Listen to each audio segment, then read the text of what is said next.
Karen meltdown over $2. A Karen, middle-aged woman, unsurprisingly, her real name started with Ka as well haha, called our store in advance and asked if she could price match with a competitor. Our company doesn't actually have a price matching policy to begin with, but my boss was kind enough to agree to it. The discount was $2 around $1.30, cheaper than our original price, but overall, it was a pretty expensive product, so it was barely a fraction of the cost.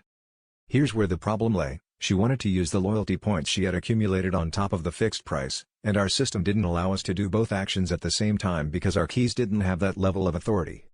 She had an absolute meltdown when we told her she could either use her points or the new price-matched cost, screaming that other branches allowed her to do this blah blah blah, saying we were discriminating her. How? Demanding for the manager, the classic Karen moves.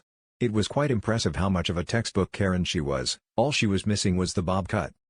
Unfortunately, the manager wasn't in and they're only formally scheduled in the store one day a week, which was not today, so she had another meltdown when we told her to come back another day, a few days from now.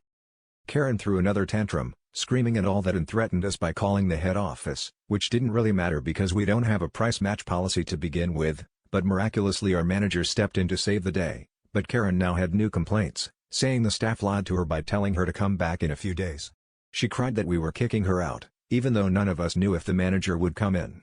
Our manager lives nearby and often drops in randomly without notice, depending on their workload, but as I mentioned earlier, they are only officially scheduled once a week.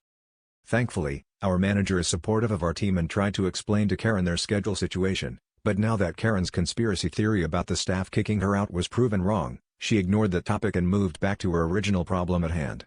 The manager with their authority managed to give her the $2 discount she desperately craved for on top of her loyalty point discount and de-escalated the situation, and scurried Karen politely out of the store.